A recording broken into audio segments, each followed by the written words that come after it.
IRDAI ফালৰ পৰা নতুনকৈ ওলাইছে 49টা এছিষ্টেণ্ট মেনেজাৰৰ কাৰণে পদ আৰু এই পদকেইটাৰ কাৰণে আপোনালোকে কেনেদৰে আবেদন কৰিব পাৰিব আৰু কি ডকুমেণ্টছ লাগিব আদি সকলো বিষয়ে এই ভিডিঅ'ত মই আপোনালোকক দেখুৱাম। তো বন্ধু বান্ধৱীসকল স্বাগতম জনাইছোঁ আপোনালোক সকলোকে SK জ্ঞান আছাম ইউটিউব চেনেলটোলৈ। আৰু আজিৰ পদকেইটা ওলাইছে আপোনালোকৰ insurance regulatory and development authority of India চমুকৈ IRDAI ফালৰ পৰা। আৰু এই পদকেইটাৰ আবেদন কৰা লাষ্ট ডেট হৈছে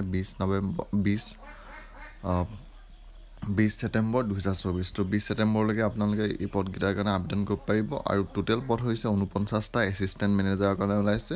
আৰু ইয়াৰ আপোনাৰ কেইবাটাও বিভাগত আছে। এছিষ্টেণ্ট মেনেজাৰ প্ৰথমটো পদ যোনটো আছে তাৰ কাৰণে ওলাইছে 5টা পদ। আৰু এইকেইটাৰ কাৰণে আপোনালোকে গ্ৰেজুৱেশ্যন কৰা বিচাৰিছে আৰু পাৰ্চেণ্টেজ হ'ব লাগিব আপোনালোকৰ 60।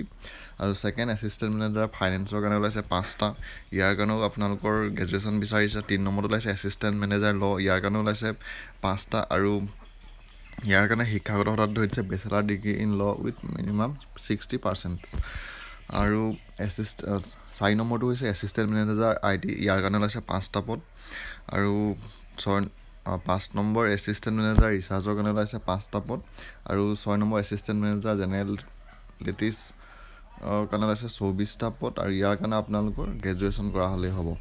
আৰু বয়সৰ ক্ষেত্ৰত ধৰি দিছে আপোনালোকে 21ৰ পৰা 30 বছৰলৈকে আবেদন কৰিব পাৰিব। এজ আপোনালোকৰ যদিহে OBC বা NCL হয় তেতিয়া 3 বছৰ বেছি হ'লেও পাৰিব। SC ST সকলে 5 বছৰ বেছি হ'লেও পাৰিব। PWD সকলে 10 বছৰ বেছি হ'লেও পাৰিব।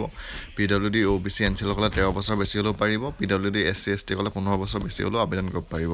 আৰু আপোনালোকৰ দৰমহাটো থাকিব 44,500ৰ পৰা আপোনালোকৰ 54,500 পৰ্যন্ত।